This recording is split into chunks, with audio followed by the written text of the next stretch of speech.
Hello everyone, welcome back to my channel and a new video. So this will be the second part of the essay, What is Popular Culture? In the first part of the video, we discussed what is culture, the three main definition of culture and the five main definitions of ideology. So in this section, we'll be discussing 6 definitions of popular culture and a bit about what is popular culture as the other and contextuality. Okay, so let's start. അപ്പോൾ ഈ ഒരു essay start ചെയ്യുമ്പോൾ തന്നെ ഈ ഒരു എസ്സേയുടെ ഈ ഒരു ഭാഗം സ്റ്റാർട്ട് ചെയ്യുമ്പോൾ തന്നെ പോപ്പുലർ കൾച്ചറിനെ കുറിച്ച് പറയുമ്പോൾ അതിന് മുമ്പേ തന്നെ പോപ്പുലർ എന്താണെന്ന് നമ്മൾ പറയണം.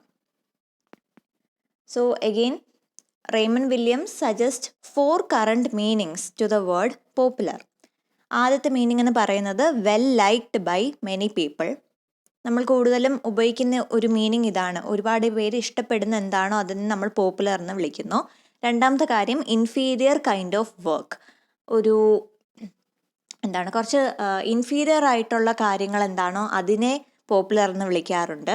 അതുപോലെ തന്നെ work deliberately setting out to win favour with some people, കുറച്ച് ആൾക്കാരെ മാത്രം ഇംപ്രസ് ചെയ്യിപ്പിക്കാൻ വേണ്ടി ചെയ്യുന്ന വർക്ക്, ഇൻറ്റൻഷനലി ചെയ്യുന്ന വർക്കിനെ പോപ്പുലർ എന്ന് വിളിക്കാറുണ്ട്. അതുപോലെ തന്നെ culture actually made by the people for themself, ആൾക്കാർ അവർക്ക് വേണ്ടി തന്നെ ഉണ്ടാക്കുന്ന കൾച്ചറിനെയും പോപ്പുലർ എന്ന് പറയാറുണ്ട്. അപ്പം അങ്ങനെ 4 മീനിങ് പോപ്പുലർ എന്നൊരു വാക്കിനുണ്ട്. അതിൽ നിന്നാണ് ഈ ഒരു പോപ്പുലർ കൾച്ചർ എന്ന രീതിയിലുള്ളൊരു കോൺസെപ്റ്റും വരുന്നത്.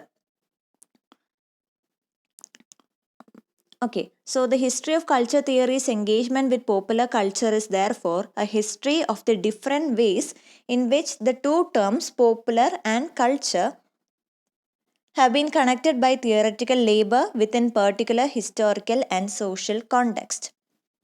ഇന്ന് നമ്മൾ 6 ഡെഫിനിഷൻസിനെ കുറിച്ചാണ് പറയുന്നത്.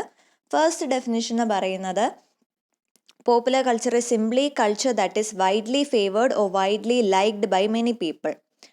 ആ ഒരു ഫസ്റ്റ് ഡെഫിനേഷൻ എല്ലാവർക്കും റിലേറ്റ് ചെയ്യാൻ പറ്റുന്ന, അണ്ടർസ്റ്റാൻഡ് ചെയ്യാൻ പറ്റുന്ന ഒരു ഡെഫിനേഷനാണ്.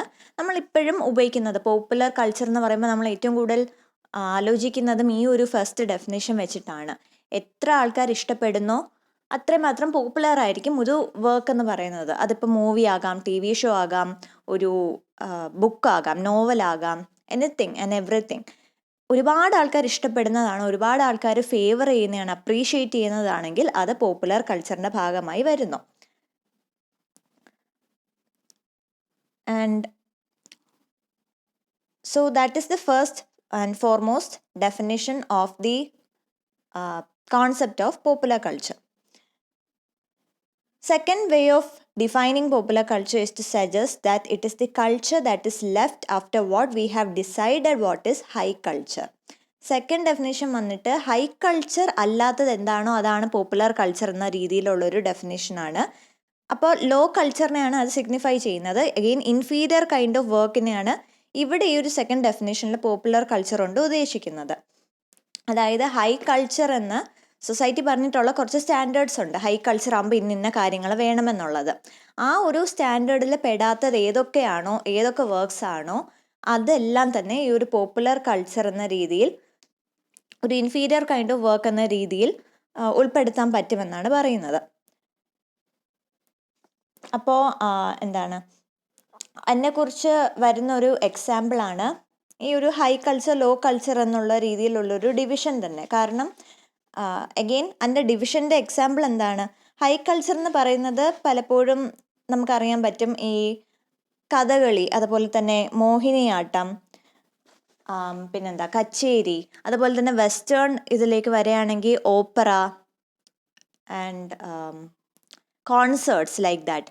അപ്പോൾ അതൊക്കെ ഹൈ കൾച്ചറിൻ്റെ ഭാഗമാണ്. ഇലൈറ്റ് ആയിട്ടുള്ളൊരു കണക്ഷനാണ്, അങ്ങനത്തെ ഗ്രാൻഡ് ആയിട്ടുള്ള ഇതായിരിക്കും, വളരെ ഇലൈറ്റ് ഫാമിലീസ് മാത്രം അറ്റൻഡ് ചെയ്യുന്നതായിരിക്കും, ഒരുപാടധികം പൈസയും ഒരുപാടധികം ഹൈ പ്രൊഫൈൽ ആയിട്ടുള്ള വെന്യൂസൊക്കെ ആയിരിക്കും ഇതിന് കാണുന്നത്. അപ്പോൾ അതുകൊണ്ടാണ് അത് ഹൈ കൾച്ചറിൻ്റെ ഭാഗമാകുന്നത്. നമ്മുടെ ഫോക്ക് ആർട്സ് ഒക്കെ ആണെങ്കിൽ അത് ലോ കൾച്ചറിൻ്റെ ഭാഗമായിട്ടാണ് കൂടുതലും കണ്ടുവരുന്നത്. കാരണം അതിന് കുറച്ചും കൂടി കമ്പാരിറ്റീവ്ലി എക്കണോമിക്കലാണ്, ചീപ്പാണ്. ഓക്കെ, സോ അങ്ങനൊരു ഡിവിഷൻ നമുക്ക് കാണാൻ പറ്റാറുണ്ട്. പക്ഷേ ഈ ഒരു ഡിവിഷൻ്റെ അകത്തും എന്താണ് ഒരു കാര്യം ഹൈ കൾച്ചർ ലോ കൾച്ചർ ആകുന്നത് തന്നെ അതിന് ഒരു പ്രത്യേക രീതിയിലുള്ളൊരു ഡെഫിനിഷൻ ഇല്ല. ഒരു സാധനം അല്ലെങ്കിൽ ഒരു വർക്ക്, ഒരു ടെക്സ്റ്റ് എന്ത് ആയിക്കൊള്ളട്ടെ, അത് ഏത് നിമിഷം വേണമെങ്കിലും ഹൈ കൾച്ചറിൽ നിന്ന് ലോ കൾച്ചറിലേക്കും വൈസ് വേഴ്സ ആയിട്ട് മാറാം. ഫോർ എക്സാമ്പിൾ, ഒരു കാലത്ത് വില്യം ഷേക്സ്പിയറിൻ്റെ വർക്ക്സ്, അദ്ദേഹം ജീവിച്ചിരുന്ന കാലഘട്ടത്തിൽ അദ്ദേഹത്തിൻ്റെ വർക്ക്സ് കൂടുതലും വർക്കിംഗ് ക്ലാസ് ആൾക്കാരാണ് ഏറ്റെടുത്തിരുന്നത്. അവർക്ക് വേണ്ടി കേറ്റർ ചെയ്ത കുറേ വർക്ക്സ് ആയിരുന്നു. അദ്ദേഹത്തിൻ്റെ മരണശേഷമാണ് അത് ഹൈ കൾച്ചർ അല്ലെങ്കിൽ ക്ലാസിക്സ് എന്ന് നമ്മൾ വിളിക്കുന്ന ഒരു കാറ്റഗറിയിലേക്ക് മാറിയത്. അതുപോലെ തന്നെ ചാൾസ് ഡിക്കൻസിൻ്റെ വർക്ക് എടുത്ത് നോക്കിയാൽ നമുക്ക് മനസ്സിലാകും, അതിലെ ക്യാരക്ടേഴ്സ് എല്ലാം തന്നെ ഈ വർക്കിംഗ് ക്ലാസ്സിലെ ഒരു ഭാഗമാണ്. ഇൻഫീരിയർ ആണെന്ന് സൊസൈറ്റി പറയുന്ന കാറ്റഗറിയിലെ ആൾക്കാരാണ് അദ്ദേഹത്തിൻ്റെ നോവലിലെ പ്രധാന കഥാപാത്രങ്ങളും. അദ്ദേഹം പറയുന്നതും ആ ഒരു കാറ്റഗറിയുടെ സ്ട്രഗിൾസ് ആണ്. അപ്പോൾ ശരിക്കും അത് ലോ കൾച്ചറിനെ റെപ്രസെൻ്റ് ചെയ്യുന്നത് വർക്ക്സ് ആണ്. അദ്ദേഹത്തിൻ്റെ മരണശേഷമാണ് ഇത് എല്ലാം തന്നെ ക്ലാസിക് അല്ലെങ്കിൽ ക്യാനൻ എന്നൊരു കാറ്റഗറിയിലേക്ക് വരികയും ഹൈ കൾച്ചറിൻ്റെ ഭാഗമാവുകയും ചെയ്തത്. അപ്പോൾ അതുകൊണ്ടാണ് പറയുന്നത് ഒരു വർക്ക് അല്ലെങ്കിൽ ഒരു ടെക്സ്റ്റ് എന്തായിക്കൊള്ളട്ടെ, കൾച്ചറിൻ്റെ ഭാഗമായിട്ട് വരുന്ന എന്തൊരു കാര്യവും ഏത് നിമിഷം വേണമെങ്കിലും ഈ ഒരു കാറ്റഗറി മാറാം. ഹൈ കൾച്ചറിൽ നിന്ന് ലോ കൾച്ചർ ആകാം, ലോ കൾച്ചറിൽ നിന്ന് ഹൈ കൾച്ചറിലേക്ക് വരാം. അതിൻ്റെ ഒരു കുറച്ചും കൂടി റീസെൻ്റ് ആയിട്ടുള്ള എക്സാമ്പിളാണ് ഈ ഒരു 1991 ലൂസിയാനോ പാവറോട്ടി എന്നൊരു അദ്ദേഹത്തിൻ്റെ ഒരു കോൺസേർട്ട് വെക്കുന്നത്. അദ്ദേഹം സാധാരണ ഈ ഒരു ഹൈ കൾച്ചറിൻ്റെ ഭാഗമായിട്ട് വരുന്നതാണ്, ഇലൈറ്റ് കൾച്ചറിൻ്റെ ഭാഗമായിട്ട് വരെയാണ്. അദ്ദേഹത്തിൻ്റെ കോൺസേർട്ട് എല്ലാം ഇലൈറ്റ് ഒരു ടേസ്റ്റ് ഉള്ളതാണ്. പക്ഷേ ഇപ്രാവശ്യം അദ്ദേഹം ലണ്ടനിലെ ഹൈഡ് പാർക്കിൽ ഫ്രീ ആയിട്ടൊരു കോൺസേർട്ട് നടത്തുകയാണ്. അപ്പോൾ അതിൽ ഒരുപാട് റെക്കോർഡ് ബ്രേക്കിംഗ് ആയിട്ടുള്ള ഒരു പാർട്ടിസിപ്പേഷനാണ്, ഓഡിയൻസ് പാർട്ടിസിപ്പേഷനാണ് നമ്മൾ കണ്ടത്. അപ്പം അതിൽ നിന്ന് നമുക്ക് രണ്ട് കാര്യങ്ങൾ മനസ്സിലാവുന്നുണ്ട്. ഒന്ന് obviously his popularity comes into question. കാരണം വേറൊരു ആവറേജ് ഒരു ആളായിരുന്നു ഈ കോൺസെർട്ട് നടത്തിയിരുന്നെങ്കിൽ ഇത്രയും അധികം പാർട്ടിസിപ്പേഷൻ ഒരുപക്ഷെ ഉണ്ടാവത്തില്ലായിരുന്നു. Because it is Pavarotti, probably that's the reason why there was such a huge amount of audience who were present there for his concert. അപ്പം അങ്ങനത്തെ രീതിയിൽ അദ്ദേഹം പോപ്പുലർ ആയതുകൊണ്ടാണ് അദ്ദേഹത്തിൻ്റെ ഒരു കോൺസെർട്ട് കാണാൻ ഇത്രയധികം ആൾക്കാർ വന്നത്. അപ്പോൾ പോപ്പുലറിനെ ഇൻഫീരിയർ എന്ന് കാണുന്നത് അത്ര ശരിയായിട്ടുള്ളൊരു കാര്യമല്ല എന്നാണ് ഓഥർ പറയുന്നത്. And the second thing is about how the division between high culture or high class and low class is clearly defined here. കാരണം അദ്ദേഹത്തിൻ്റെ സാധാരണ ഒരു ഹൈ കൾച്ചർ ഒരു കോൺസെർട്ട് ഇങ്ങനത്തെ ഒരു ഒരു വെന്യൂയിൽ, ഞാൻ പറഞ്ഞ പോലെ ഇലൈറ്റ് ആയിട്ടുള്ള വെന്യൂയിലായിരിക്കും. വളരെ കുറച്ച് ഇലൈറ്റ് ആയിട്ടുള്ള ഫാമിലീസ് മാത്രം അറ്റൻഡ് ചെയ്യുന്ന ഹൈ പ്രൊഫൈൽ ആയിട്ടുള്ള കാര്യങ്ങളാണ് കൂടുതലും. ഹൈ പ്രൊഫൈൽ കോൺസെർട്ടാണ് അദ്ദേഹം ചെയ്തിരുന്നത്. പക്ഷേ ഇത് ഫ്രീ ആയതുകൊണ്ടും അതുപോലെ തന്നെ ഹൈഡ് പാർക്ക് പോലത്തുള്ള വളരെ പോപ്പുലർ ആയിട്ടുള്ള ഈസി ആക്സസിബിലിറ്റി ഉള്ള സ്ഥലമായതുകൊണ്ടും ഇരട്ടി അധികം ആൾക്കാർ വന്നു. അപ്പോൾ അവിടുത്തെ കുറച്ച് ആൾക്കാരെ ഇൻ്റർവ്യൂ ചെയ്ത സമയത്തും പല ആൾക്കാരും പറഞ്ഞൊരു കാര്യം സാധാരണ ഇങ്ങനത്തെ പോഷായിട്ടുള്ള ഓപ്പറ ഹൗസിലൊന്നും പോകാൻ പറ്റാത്ത ആൾക്കാരുണ്ട്. സാധാരണക്കാരായിട്ടുള്ള ജനങ്ങൾ, അവർക്ക് ഇങ്ങനത്തെ $100 കൊടുത്ത് ഒരു സീറ്റ് വാങ്ങിക്കുക എന്നൊക്കെ പറയുന്നത് ബുദ്ധിമുട്ടാണ്. പക്ഷേ ഇത് അഗെയിൻ പാർക്കിൽ വരുകയും ഫ്രീ ആയതും കൊണ്ട് ആണ് മിക്ക ആൾക്കാരും ഇത് അറ്റൻഡ് ചെയ്തത്. So it actually calls into question the division between high class and low class. It is just a division based on wealth and nothing else. Probably wealth and power and nothing else. അപ്പോൾ ശരിക്കും ഈ ഒരു ഒരു factors മാത്രമാണ് ഈ ഒരു high ക്ലാസ്സും low class അല്ലെങ്കിൽ ഹൈ കൾച്ചറും ലോ കൾച്ചറും തമ്മിലുള്ള വ്യത്യാസം. അതാണ് പാവറോട്ടിയുടെ ഈ ഒരു കോൺസെർട്ട് കൊണ്ട് നമുക്ക് മനസ്സിലാവുന്നത്.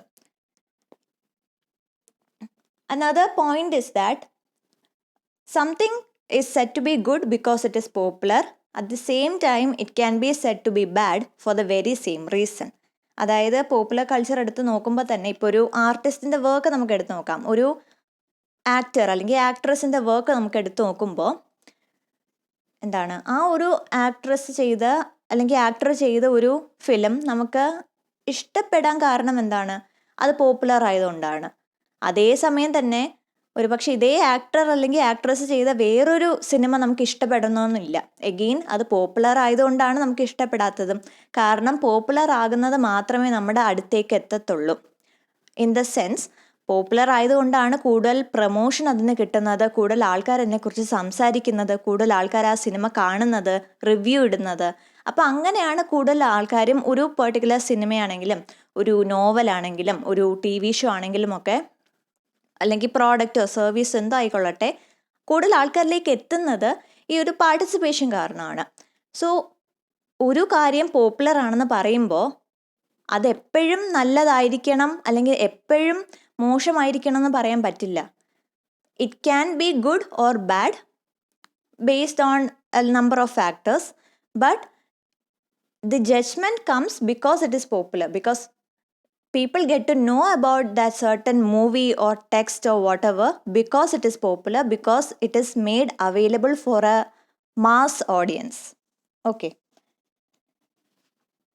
സോ ഈ ഒരു ഹൈ കൾച്ചർ ലോ കൾച്ചറിൻ്റെ ഡിവിഷൻ അത്രയും ബ്ലറി ആണ് എന്നുള്ളൊരു പോയിന്റ് വെച്ചിട്ടാണ് ശരിക്കും സെക്കൻഡ് ഡെഫിനിഷൻ തീരുന്നത്. തേർഡ് ഡെഫിനിഷനിൽ വരുന്നത് popular culture is related to mass culture. Okay, so ഇതിൽ പറയുന്നത് എന്താണ്? മാസ് കൾച്ചർ എന്ന് പറയുന്നത് ഹോപ്പ്ലെസ്ലി കമേഴ്ഷ്യൽ ആയിട്ടൊരു കൾച്ചറാണ്. It is mass produce for mass consumption and the audience is a mass of non discriminating consumers. അപ്പോൾ ഇതിൽ പറയുന്ന ഒരു മെയിൻ അസംഷൻ എന്ന് പറയുന്നത് എന്താണ്? മാസ് കൾച്ചർ എന്ന് പറയുന്നത് ഹൈലി കൊമേഴ്ഷ്യലാണ്, അവിടുത്തെ ഓഡിയൻസ് ഒരു സിംഗിൾ മൈൻഡഡ് എൻറ്റിറ്റിയാണ്, സ്വന്തമായിട്ട് ചിന്തിക്കാനുള്ളൊരു കഴിവില്ലാത്ത ഒരു മെജോറിറ്റി ഓഡിയൻസ് ആണ് മാസ് കൾച്ചറിലുള്ളത് എന്നുള്ളൊരു അസംഷൻ ഇവിടെ പറയാറുണ്ട്. പക്ഷേ ഓഥർ പറയുന്നത് അങ്ങനെ ആയിരുന്നെങ്കിൽ നമ്മുടെ തിയേറ്ററിൽ വരുന്ന എല്ലാ സിനിമയും സക്സസ് ആയേനെ. പക്ഷെ അങ്ങനെയല്ല നമ്മൾ കാണുന്നത്. ഒരു സിനിമ വരുമ്പോൾ അത് സക്സസ് ആവാം, അല്ലെങ്കിൽ അത് ഹിറ്റാവാം, അല്ലെങ്കിൽ അത് ഫ്ലോപ്പ് ആകാം. So that actually suggests that the audience is not single-minded, but actually have their own opinions and values based on which they will evaluate a movie or a book, etc. Okay, so popular ആയിട്ടുള്ളൊരു assumption അതായിരുന്നു. അതായത് ഒരു പക്ഷെ ഒരു golden age എന്നുള്ളൊരു സമയത്ത് എന്താണോ ആൾക്കാരിൽ അടിച്ചേൽപ്പിക്കുന്നത് അതെല്ലാം തന്നെ അവരതുപോലെ അക്സെപ്റ്റ് ചെയ്തിട്ടുണ്ട്, ബ്ലൈൻഡായിട്ട് അക്സെപ്റ്റ് ചെയ്ത് പ്രൊപ്പഗേറ്റ് ചെയ്തിട്ടുണ്ട്. അതിപ്പോൾ എന്താണെങ്കിലും ഡോമിനൻ്റ് ഗ്രൂപ്പ് പറയുകയാണെങ്കിൽ നിങ്ങൾ ഇതേ ഇഷ്ടപ്പെടാവുള്ളൂ, ഇതേ സംസാരിക്കാവുള്ളൂ എന്ന് പറയുകയാണെങ്കിൽ അവരത് അനുസരിച്ചിട്ടുണ്ട്. പക്ഷേ ഇപ്പോഴത്തെ കാലഘട്ടം അങ്ങനെയല്ല. ആ ഒരു ബൈഗോൺ ഡേയ്സിനെ ആലോചിച്ചുകൊണ്ട് ഇപ്പോഴും ആൾക്കാർ കുറേയധികം ഈ ഒരു കൾച്ചറൽ ഇമ്പോസിഷൻ നടത്തുന്നുണ്ടെങ്കിലും അതിപ്പോൾ സക്സസ്ഫുൾ അല്ല. കാരണം ഇപ്പോൾ ആൾക്കാർ കൂടുതലും സബ്ജക്റ്റീവ് ആകാൻ തുടങ്ങി. അവരുടേതായ ഒപ്പീനിയൻസ് ഉണ്ട്, അവർക്ക് അവരുടേതായ ഐഡിയാസ് ഉണ്ട്, അത് ഉപയോഗിച്ച് അവർ ഇവാലുവേറ്റ് ചെയ്യാൻ തുടങ്ങി. അതുകൊണ്ട് തന്നെയാണ് ഒരു സിനിമ അല്ലെങ്കിൽ ഒരു ബുക്ക് അല്ലെങ്കിൽ ഒരു TV ഷോ ഇതൊക്കെ പോപ്പുലർ ആയിട്ടുള്ളൊരു എക്സാമ്പിൾ ആയതുകൊണ്ടാണ് ഞാൻ പറയുന്നത്. അപ്പോൾ ഈ കാര്യങ്ങളൊക്കെ വരുമ്പോൾ നമ്മൾ ബ്ലൈൻഡായിട്ട് അത് ഏറ്റെടുക്കുകയല്ല, നമ്മളത് കാണും. അതിൻ്റെ എന്താണ് എല്ലാ കാര്യങ്ങളും നമ്മൾ നോക്കും, direction, acting, plot, music, everything. അങ്ങനെയാണ് നമ്മൾ കൂടുതലും ഇവാലുവേറ്റ് ചെയ്യുന്നത്. അങ്ങനെ അതുകൊണ്ടാണ് ഓഡിയൻസിൻ്റെ ആ ഒരു പ്രിഫറൻസ് അനുസരിച്ച് ഒരു സിനിമ ഹിറ്റാവുകയും ഫ്ലോപ്പ് ആവുകയും ചെയ്യുന്നത്. So it also talks about Americanisation, because mass culture is not just an imposed and impoverished culture, it is an imported American culture. കാരണം ഇത് അമേരിക്കനൈസേഷൻ എന്നൊരു ടേമും കൂടി ഇതിൽ വരുന്നുണ്ട്. മാസ് കൾച്ചർ എന്ന് പറയുന്നത് ഇമ്പോർട്ടഡ് അമേരിക്കൻ കൾച്ചറാണ്, അതിന് കാരണം അമേരിക്കനൈസേഷൻ ആണെന്ന് പറയുന്നു. So what is Americanisation? Its central theme is that British culture has declined under the homogenizing influence of American culture. And for many young people in Britain, American culture represented a force of liberation against the grey certainties of British everyday life. ഇപ്പോൾ കൂടുതലും നമുക്ക് കാണാൻ പറ്റുന്ന അമേരിക്കയാണ് ഏറ്റവും കൂടുതൽ cultural പ്രോഡക്ട്സും സർവീസും produce ചെയ്യുന്നത് എന്നുള്ളൊരു കാര്യമുണ്ട്. കാരണം നമുക്കിപ്പോൾ അമേരിക്കൻ TV ഷോസാണ് നമ്മൾ കൂടുതലും കാണുന്നത്, കൂടുതൽ സംസാരിക്കുന്നത്. അതുപോലെ തന്നെ ഹോളിവുഡാണ് ദി ഫിലിം ഇൻഡസ്ട്രി എന്നുള്ള രീതിയിൽ നമ്മൾ പറഞ്ഞു വെക്കുന്നത്. കുറേയധികം അമേരിക്കൻ പ്രോഡക്ട്സും അമേരിക്കൻ സ്റ്റാർസും അതിപ്പോൾ പോപ്പ് സിംഗേഴ്സ് ആയിക്കൊള്ളട്ടെ, ആക്ടേഴ്സ്, ആക്ട്രസസ്, സെലിബ്രിറ്റീസ്, അവരെല്ലാം നമ്മൾ ഫോളോ ചെയ്യാറുണ്ട്. അവരുടെ എല്ലാ കാര്യങ്ങളും നമ്മൾ നോക്കാറുണ്ട്, ഇൻസ്പയർ ആവാറുണ്ട്. അപ്പോൾ അതുകൊണ്ടാണ് ഈ ഒരു അമേരിക്കയുടെ ഇൻഫ്ലുവൻസ് ഒരുപാടധികം ഉള്ളതെന്നും അമേരിക്കനൈസേഷൻ എന്ന രീതിയിൽ അമേരിക്കൻ കൾച്ചറിൻ്റെ ആ ഒരു ഇൻഫ്ലുവൻസ് ഇവിടെ കൂടുതലും കാണാൻ പറ്റാറുണ്ടെന്നും പറയുന്നത്. അപ്പോൾ മാസ് കൾച്ചർ എന്ന് പറയുന്നത് ശരിക്കും ഇമ്പോർട്ട് ചെയ്തിട്ടുള്ള ഒരു അമേരിക്കൻ കൾച്ചറാണെന്നാണ് ഒരു പോപ്പുലർ ആയിട്ടുള്ളൊരു assumption. And the next point is that popular culture is actually a form of public fantasy. It provides an escapism from our utopian self. So basically structuralism, ആ സമയത്ത് structuralist പറഞ്ഞിരുന്ന ഒരു point തന്നെയാണ് popular culture എന്ന് പറയുന്നത്. ശരിക്കും ഒരു escape പോലെയാണ്. കാരണം നമ്മുടെ ഒരു എവറിഡേ ലൈഫിൽ നമ്മൾ സ്റ്റുഡൻസ് ആണെങ്കിൽ ആ ഒരു സ്റ്റഡീസ്, അതുപോലെ എക്സാംസ്, അതുപോലെ വർക്കിംഗ് ആൾക്കാരാണെങ്കിൽ ഓഫീസ് വർക്കും, അങ്ങനത്തെ രീതിയിൽ നമ്മൾ ആ ഒരു സോഷ്യൽ ഓർഡറിൽ പ്രഷറാണ്, ഒരു പ്രഷർ കുക്കർ പോലെയാണ് ഇരിക്കുന്നത് സോഷ്യൽ ഓർഡർ. അതിൽ നമ്മൾ ആ ഒരു പ്രഷർ കോൺസ്റ്റൻ്റ് ആയിട്ട് നമ്മുടെ ആ ഒരു പ്രഷറിലാണ് നമ്മൾ ജീവിക്കുന്നത്. അപ്പോൾ കൂടുതൽ നമ്മളൊരു എസ്കേപ്പിനാണ് പോപ്പുലർ കൾച്ചറിനെ റിലൈ ചെയ്യുന്നത്. അപ്പോൾ ഇങ്ങനത്തെ ഫിലിം കാണാൻ പോവുക, അതുപോലെ തന്നെ ബുക്കുകൾ വായിക്കുക, അല്ലെങ്കിൽ ഇങ്ങനത്തെ ഹോളിഡേയ്സിന് പോവുക, ഫെസ്റ്റിവൽസ് സെലിബ്രേറ്റ് ചെയ്യുക, ഇതെല്ലാം ഒരു രീതിയിൽ ഒരു എസ്കേപ്പിസം ആയിട്ടാണ് നമ്മൾ കാണുന്നത്, ഒരു ബ്രേക്ക് എന്ന രീതിയിലാണ് നമ്മൾ കാണുന്നത്. അപ്പോൾ ഇങ്ങനത്തെ പബ്ലിക് ഫാൻറ്റസിയാണ്, ഒരാളുടെ മാത്രം ഒരു ഇഷ്ടമല്ല. ഒരുപാടധികം ആൾക്കാർ ഇങ്ങനത്തെ രീതിയിൽ പോപ്പുലർ കൾച്ചറിനെ എസ്കേപ്പായിട്ട് കാണുന്നുണ്ട്.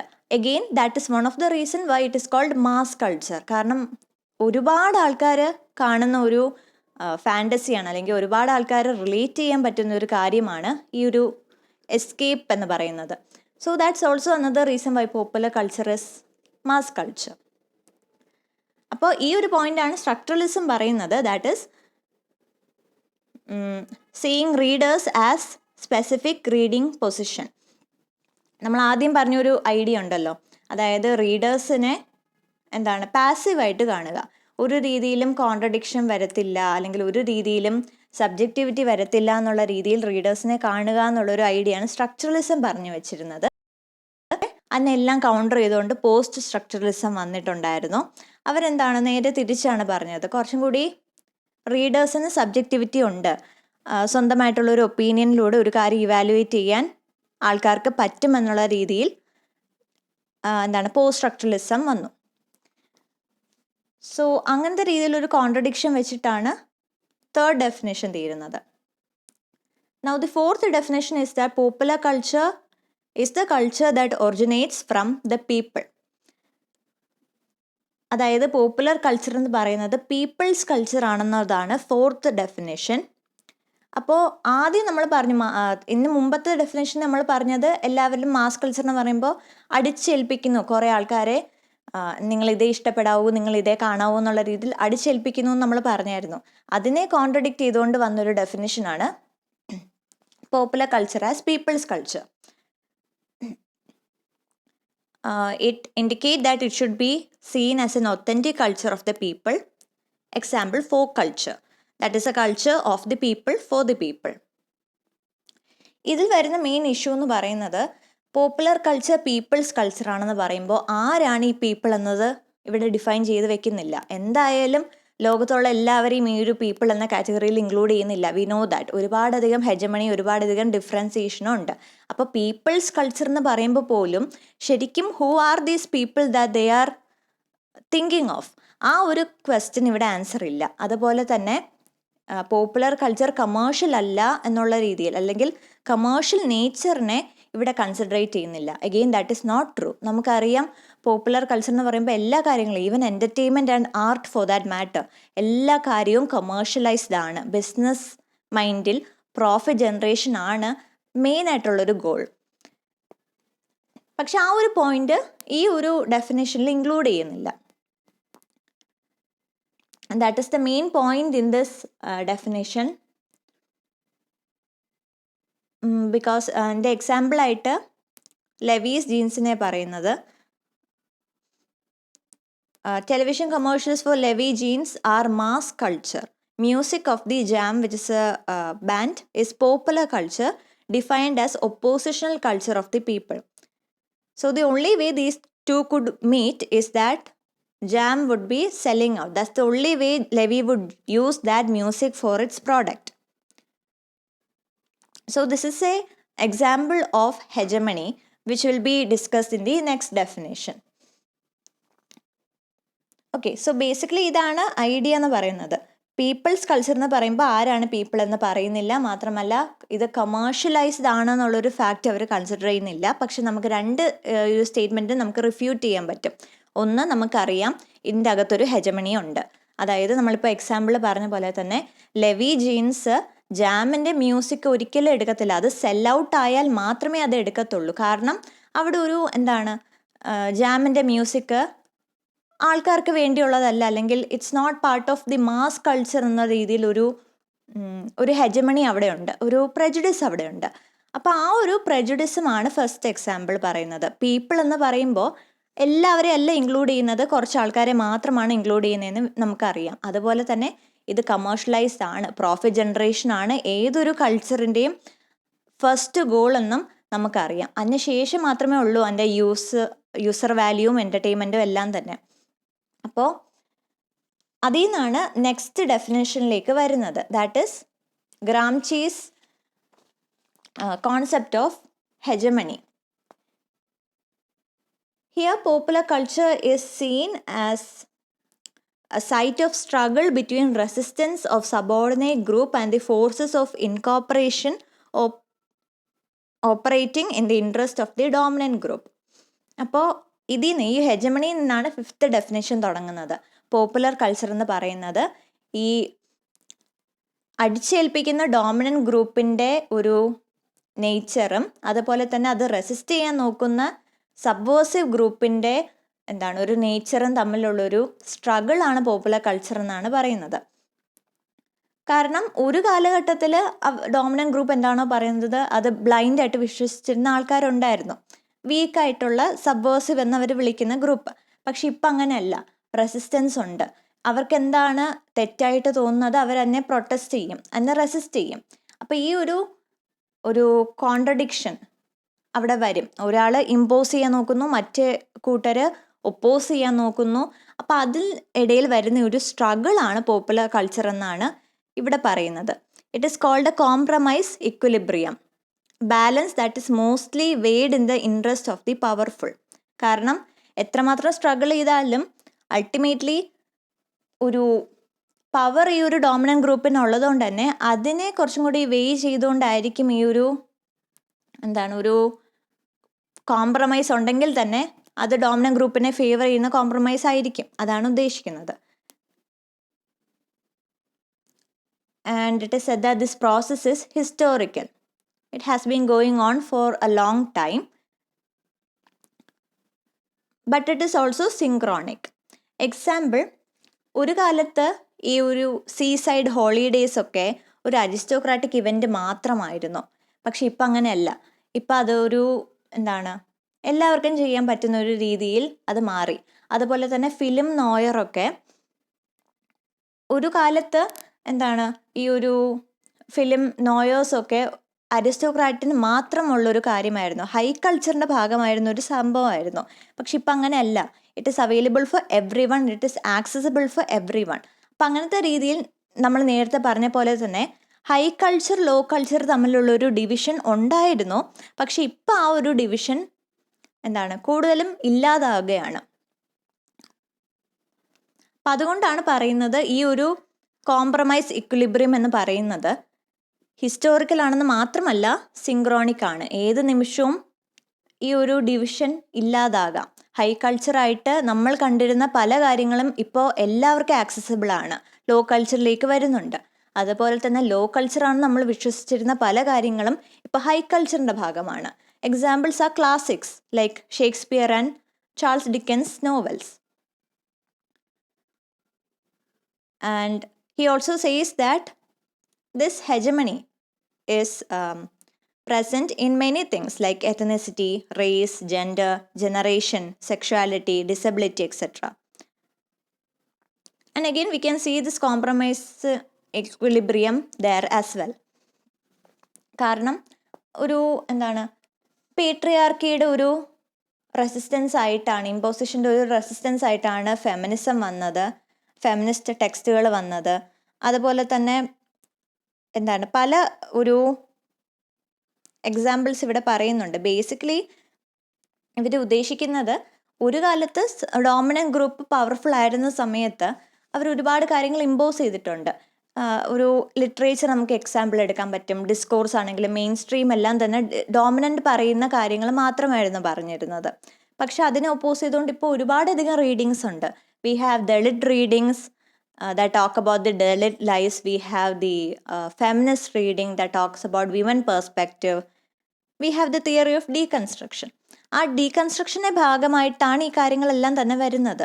അതായത് ഒരു ടെക്സ്റ്റ് എടുക്കുമ്പോൾ ഓഥറിൻ്റെ മീനിങ് മാത്രമല്ല അവിടെ ഉള്ളത്, റീഡേഴ്സിനും അവിടെ മീനിങ് കണ്ടെത്താൻ പറ്റും. അവരുടേതായ ഒപ്പീനിയൻ വെച്ചിട്ട് അവർക്ക് പുതിയ മീനിങ് കണ്ടുപിടിക്കാൻ പറ്റും. ഓഥർ പറഞ്ഞു വെക്കുന്ന കാര്യങ്ങൾ മാത്രമല്ല ഒരു ടെക്സ്റ്റിൽ മീനിങ് ആയിട്ട് വരുന്നത് എന്നുള്ളൊരു ഐഡിയ. അതിൽ നിന്നാണ് ഈ പല രീതിയിലുള്ള റീഡിങ്സും വന്നത്. Feminism, subaltern readings etcetera. അപ്പോൾ ആ ഒരു ഐഡിയ ആണ് ഫിഫ്ത്ത് ഡെഫിനിഷനിൽ വരുന്നത്. ദാറ്റ് ഈസ് ഹെജമണി ഉണ്ട്. പക്ഷേ ഈ ഒരു ഹെജമണി എന്താണ്, ഒരു ഡോമിനൻ്റ് ഗ്രൂപ്പ് ഇമ്പോസ് ചെയ്യാൻ നോക്കുന്നുണ്ട് കുറേ ഐഡിയാസ്. പക്ഷേ ഇപ്പോൾ സബ്വേഴ്സീവ് ആയിട്ടുള്ള ഗ്രൂപ്പ് അതിനെ റെസിസ്റ്റ് ചെയ്യാനും നോക്കുന്നുണ്ട്. അതിൻ്റെ ഒരു സ്ട്രഗിളാണ് ശരിക്കും ആ ഒരു സൈറ്റാണ് പോപ്പുലർ കൾച്ചർ എന്ന് പറയുന്നു. അഗെയിൻ അതൊരു കോംപ്രമൈസ് ഇക്വിലിബ്രിയം ആണ്, കൂടുതലും ഫേവർ ചെയ്യുന്നത് ഡോമിനൻ്റ് ഗ്രൂപ്പിനെയാണ്. ഈ ഒരു ഹെജമണി എന്ന് പറയുന്നത് വേറെ പല ഫാക്ടേഴ്സിലും നമുക്ക് കാണാൻ പറ്റുന്ന കാര്യമാണ്. പക്ഷേ എന്താണ് ഇതിലിപ്പോൾ മെയിനായിട്ട് നമുക്ക് മനസ്സിലാവുന്നത് ഈ ഒരു റെസിസ്റ്റൻസും അത്രമേൽ സ്ട്രോങ് ആണ്.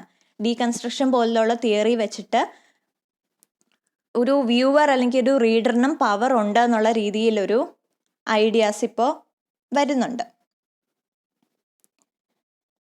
Okay, so that is the idea that popular culture is what people make from the product of cultural industry.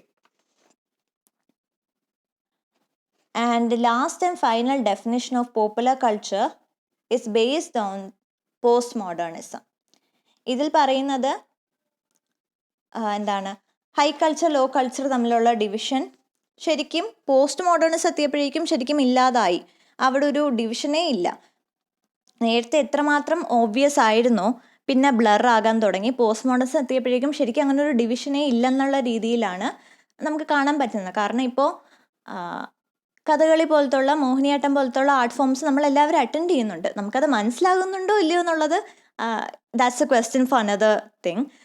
But നമുക്കത് അറ്റൻഡ് ചെയ്യാൻ പറ്റുന്നുണ്ട്, നമുക്കത് ആക്സസിബിൾ ആണ്. അതുപോലെ തന്നെ നമ്മുടെ ഒരു ആർട്ട് ഫോംസ്, ട്രഡീഷണൽ ആയിട്ടുള്ള ആർട്ട് ഫോംസ്, ഫോക്ക് ആർട്സ്, ഇതെല്ലാം തന്നെ എല്ലാവർക്കും അവൈലബിൾ ആണ്, എല്ലാവരും കാണുന്നുണ്ട്. ഓക്കെ, സോ അങ്ങനത്തെ രീതിയിലൊരു ഡിവിഷൻ, നേരത്തെ ഉണ്ടായിരുന്ന ഡിവിഷൻ ഇപ്പോൾ ഇല്ല.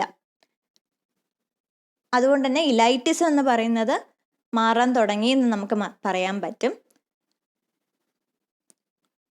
And that the example is the relationship between television commercials and pop music.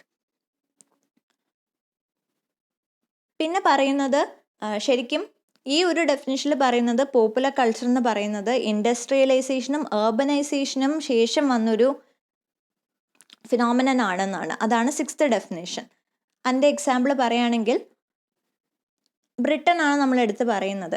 Britain is considered to be the first country to produce popular culture. കാരണം ഇതിനെല്ലാം തന്നെ മുമ്പ് ബ്രിട്ടനിൽ 2 കൾച്ചർ ഉണ്ടായിരുന്നു. ഒന്ന് കോമൺ കൾച്ചർ, എല്ലാവർക്കും ആക്സസ് ചെയ്യാൻ പറ്റുന്ന, ഏത് ക്ലാസ് ആണെങ്കിലും എല്ലാവർക്കും ഷെയർ ചെയ്യാൻ പറ്റുന്ന ഒരു കോമൺ കൾച്ചർ ഉണ്ടായിരുന്നു. പിന്നെ ഒരു ഇലൈറ്റ് കൾച്ചർ ഉണ്ടായിരുന്നു. ആ ഡോമിനൻ്റ് ക്ലാസ്, സൊസൈറ്റിയിലെ ഡോമിനൻ്റ് ആയിട്ടുള്ള പവർഫുൾ ആയിട്ടുള്ള ഹൈ ക്ലാസ്സിന് മാത്രം ആക്സസിബിൾ ആയിട്ടുള്ള കുറച്ച് കാര്യങ്ങൾ. സീസൈഡ് ഹോളിഡേ ഒക്കെ ഒരു കാലത്ത് ഹൈ കൾച്ചറിന് മാത്രം ചെയ്യാൻ പറ്റുന്ന കാര്യങ്ങളായിരുന്നു. അങ്ങനത്തെ രീതിയിൽ 2 കൾച്ചർ ഉണ്ടായിരുന്നു. പക്ഷേ വാറിന് ശേഷം ഇൻഡസ്ട്രിയലൈസേഷൻ വരുന്നു, അർബനൈസേഷൻ വരുന്നു. അതിലൂടെ 3 ചേഞ്ചസ് ആണ് വന്നത്. ഒന്ന്, ഈ ഒരു എംപ്ലോയി റിലേഷൻഷിപ്പിൽ മാറ്റം വന്നു. കാരണം അതൊരു മ്യൂച്വൽ ഒബ്ലിഗേഷനായി മാറി. എന്താണ്, എംപ്ലോയീസ് ഉണ്ടെങ്കിൽ മാത്രമേ ഒരു എംപ്ലോയറിന് ജീവിച്ചു പോകാൻ പറ്റത്തുള്ളൂ. കാരണം വർക്ക് ചെയ്യാൻ ആൾക്കാർ വേണം. അതുപോലെ തന്നെ ഈ ഒരു എംപ്ലോയർ ഉണ്ടെങ്കിൽ മാത്രമേ എംപ്ലോയീസിന് ജീവിച്ചു പോകാൻ പറ്റൂ. സാലറി കൊടുക്കാനും ആ കാര്യങ്ങളൊക്കെ മെയിൻറ്റെയിൻ ചെയ്യാനും ഒരു സുപ്പീരിയർ, ഒരു അതോറിറ്റി വേണം. അപ്പം അങ്ങനത്തെ രീതിയിൽ ഒരു ഇൻ്റർ ഡിപ്പെൻഡൻ്റ് ആയിട്ടുള്ള ഒരു റിലേഷൻഷിപ്പായിട്ട് എംപ്ലോയർ എംപ്ലോയി മാറി. നേരത്തെ അങ്ങനെ അല്ലായിരുന്നു, ഇറ്റ് വാസ് വൺ സൈഡഡ്. പക്ഷേ ഇപ്പോൾ മ്യൂച്വലി ഡിപ്പെൻഡഡ് ആയി ആ ഒരു റിലേഷൻഷിപ്പ് മാറി. രണ്ടാമത്തെ ചേഞ്ച് എന്ന് പറയുന്നത് ക്ലാസ് തമ്മിലുള്ളൊരു സെപ്പറേഷൻ കുറയാൻ തുടങ്ങി. Okay, because for one time towns and cities were inhabited only by the working class men and women. And then, so urbanization actually produced the residential separation, not erased, it actually produced the separation. And for the first time in British history, there was a whole section of town and city inhabited only by working men and women.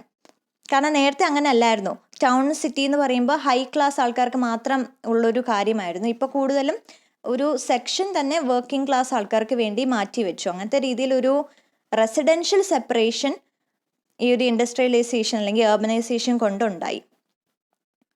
പിന്നെ മൂന്നാമത്തെ change എന്ന് പറയുന്നത് French റെവല്യൂഷൻ്റെ സമയമായിരുന്നു. അതിനുശേഷം ബ്രിട്ടനിലെ ആൾക്കാർക്ക് പേടിയായി അതുപോലത്തെ ഒരു റെവല്യൂഷൻ ഇവിടെ നടന്നേക്കോ എന്നുള്ളത്.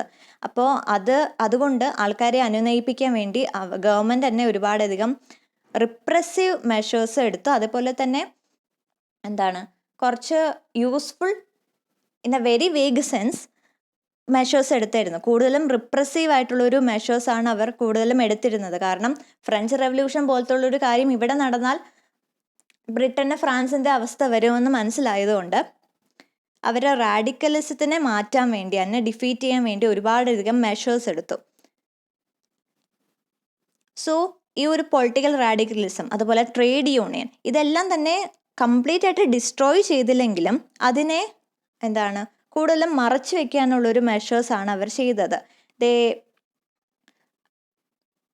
imposed control over the middle class interference in order to save themselves from a similar experience like France. അപ്പം ഇങ്ങനത്തെ രീതിയിൽ ഇൻഡസ്ട്രിയലൈസേഷൻ്റെ മൂന്നാമത്തെ ചേഞ്ച് അതായിരുന്നു. അപ്പം അങ്ങനത്തെ 3 ഫാക്ടേഴ്സ് കൊണ്ടാണ് കൂടുതലും ഇവിടെ നിന്ന് ഒരു കൾച്ചറൽ സ്പേസ് ഉണ്ടായി വന്നത്. അതിനെയാണ് പോപ്പുലർ കൾച്ചർ എന്ന് വിളിക്കുന്നത്. 6th ഡെഫിനേഷൻ അതാണ്. ഇൻഡസ്ട്രിയലൈസേഷൻ, അർബനൈസേഷൻ വന്നപ്പോൾ ആദ്യം സംഭവിച്ചത് എംപ്ലോയർ റിലേഷൻഷിപ്പ് വൺ സൈഡഡ് ആയിരുന്ന റിലേഷൻഷിപ്പ് ഇപ്പോൾ 2 സൈഡഡ് ആയി. മാത്രമല്ല റെസിഡൻസിലൊരു സെപ്പറേഷൻ വന്നു. അതുപോലെ തന്നെ ഗവൺമെൻറ് ഒരുപാടധികം റിപ്രസീവ് മെഷേഴ്സ് കൊണ്ടുവന്നു. അതായത് ട്രേഡ് യൂണിയൻസ് പോലത്തുള്ള കാര്യങ്ങൾ അവർ കംപ്ലീറ്റ് ആയിട്ട് ഡിസ്ട്രോയ് ചെയ്തില്ല, പക്ഷേ അതവർ ഒരുപാടധികം ഇൻ്റർഫിയറൻസ് കൺട്രോൾ കൊണ്ടുവന്ന് അതിനെ അവരുടെ ഒരു അധികാരത്തിൽ കൊണ്ടുവന്നു. കാരണം കൈവിട്ട് പോയാൽ ഫ്രഞ്ച് റെവല്യൂഷൻ്റെ അവസ്ഥ വരുമെന്ന് അവർക്ക് അറിയാവുന്നുണ്ട്. ഈ 3 ഫാക്ടേഴ്സ് സംഭവിച്ചപ്പോൾ അതിൻ്റെ ഒരു റിസൾട്ടായിട്ട് വന്ന ഒരു കൾച്ചറൽ സ്പേസ് ഉണ്ട്. അതിനെയാണ് പോപ്പുലർ കൾച്ചർ എന്ന് വിളിക്കുന്നത്. That is the 6th definition. I hope it's clear. So next we are going to talk about popular culture as other. ഇതിൽ ബേസിക്കലി 3 പോയിന്റ്സ് ഒക്കെ വരുന്നുള്ളൂ. The basic idea is that it is defined as something against which you can define culture. And it is constantly defined in terms of something else. And it is the absence of others that will give popular culture its true signification. കാരണം നമ്മളിപ്പോൾ ഒരു കാര്യം popular ആണെന്ന് പറയുമ്പോൾ, ഒരു cinema popular ആണെന്ന് പറയുമ്പോൾ നമ്മൾ അത് എപ്പോഴും മറ്റൊരു സിനിമകളെ വെച്ച് കമ്പയർ ചെയ്തിട്ടാണ് നമ്മൾ പറയുന്നത് ഇത് പോപ്പുലർ ആണോ അല്ലയോ എന്നുള്ളത്, റൈറ്റ്? അപ്പം അങ്ങനത്തെ രീതിയിൽ എപ്പോഴും ഒരു കോൺസ്റ്റൻറ്റ് കമ്പാരിസൺ വരും. മറ്റൊരു സാധനങ്ങളെ കമ്പയർ ചെയ്തുകൊണ്ടാണ് നമ്മളെപ്പോഴും പോപ്പുലർ കൾച്ചറിനെ വിലയിരുത്തുന്നത്. അതുകൊണ്ട് തന്നെ പോപ്പുലർ കൾച്ചർ എപ്പോഴും ഒരു അതർ എന്നൊരു കാറ്റഗറിയിൽ പെടുന്ന ഒരു കാര്യമാണെന്നാണ് ഈ സെക്ഷനിൽ പറയുന്നത്. Nothing more than that. Next section is the contextuality of meaning. ഇതിൽ കോണ്ടെക്സ്റ്റ് എന്താണെന്നാണ് പറയുന്നത്. So he says that popular culture is in effect an empty conceptual category, one that can be filled in with a variety of definitions. നമ്മൾ കണ്ടതുപോലെ തന്നെ എന്നൊരു fixed definition ഇല്ല. Next he talks about the word context, which derived its meaning from the Latin word contextus, meaning joining together or weaving together. So here he mainly says that, again, it is other texts that make a particular text fully meaningful, and they all join together with the text in question to produce meaning. നമ്മൾ നേരത്തെ പറഞ്ഞ പോലെ തന്നെ എന്താണ്, നമ്മളൊരു constant comparison ആണ് എപ്പോഴും നടത്തുന്നത്. ഒരു നോവൽ എടുത്ത് നോക്കുമ്പോഴും അത് നല്ലതാണോ ഇല്ലയോ എന്നുള്ളത് അതിനെക്കുറിച്ച് പഠിക്കുന്നതിന് പകരം നമ്മൾ മറ്റ് ബുക്സിനെ വെച്ച് കമ്പയർ ചെയ്തിട്ടായിരിക്കും നമ്മൾ പലപ്പോഴും പറയുന്നത്. ഒരു ടെക്സ്റ്റ് അല്ലെങ്കിൽ ഒരു സിനിമ, ഒരു TV ഷോ, അതിനെ തന്നെ എന്താണ് ഇൻഡിവിജ്വലി ആയിട്ട് എടുത്ത് വിലയിരുത്തുന്നതിന് പകരം മറ്റ് TV ഷോസും മറ്റ് സിനിമകളും അല്ലെങ്കിൽ മറ്റ് ബുക്കുകളും വെച്ചിട്ട് കമ്പയർ ചെയ്തിട്ടായിരിക്കും എപ്പോഴും നമ്മളൊരു കാര്യം നല്ലതാണോ ചീത്തയാണോ പോപ്പുലർ ആണോ അല്ലയോ എന്നുള്ളത് നമ്മൾ പറയുന്നത്. So always we do this comparison. ആൾക്കാരുടെ ഇടയിലാണെങ്കിലും നമ്മൾ ആ ഒരു കാര്യമാണ് ചെയ്യുന്നത്. ഒരാളുടെ വസ്ത്രധാരണ അല്ലെങ്കിൽ ഒരാളുടെ സംസാരം, പെരുമാറ്റം എല്ലാം തന്നെ നമ്മൾ നമുക്കറിയാവുന്ന മറ്റ് ആൾക്കാരെ വെച്ച് കമ്പയർ ചെയ്തിട്ടാണ് നമ്മൾ എപ്പോഴും സംസാരിക്കുന്നത്. So that is called contextualisation. ഇതാണ് കോണ്ടെക്സ്റ്റ് എന്ന് പറയുന്നത്. അപ്പോൾ ഈ ഒരു കോണ്ടെക്സ്റ്റ് വെച്ചിട്ടാണ് നമ്മൾ എപ്പോഴും നമ്മളുടെ ചുറ്റുമുള്ള കാര്യങ്ങൾ മനസ്സിലാക്കുന്നതും നമ്മൾ മീനിങ് ക്രിയേറ്റ് ചെയ്യുന്നതും. So it is based on this context that we also evaluate popular culture as well. ഇതിനെക്കുറിച്ചുള്ള ബാക്കിയുള്ള കൂടുതലും ഐഡിയാസ് എന്ന് പറയുന്നത് ഇനിയുള്ള ചാപ്റ്റേഴ്സിലാണ് കൂടുതലും അത് പറയുന്നത്. പക്ഷെ നമുക്ക് അത് പഠിക്കാനില്ല. ഈ ഒരു ബുക്കിലെ ഈ ഒരു first chapter, what is popular കൾച്ചറിൻ്റെ ഫസ്റ്റ് ചാപ്റ്റർ മാത്രം നമുക്ക് പഠിക്കാനുള്ളൂ. So that's the end of the video. I hope this was useful. Because ഇതിൽ നമ്മൾ പോപ്പുലർ കൾച്ചറിൻ്റെ 6 ഡെഫിനിഷൻ പറഞ്ഞു. Some of it is somewhat confusing, but I have given the main ideas, the basic ideas, and we also talked about popular culture being compared with other things and being categorized as the other. We also talked about what a context is and how we always understand the world around us in terms of context. Okay, so that's the end of the video. I hope this was useful, and I'll see you next time in another video. Till then, take care. Thank you.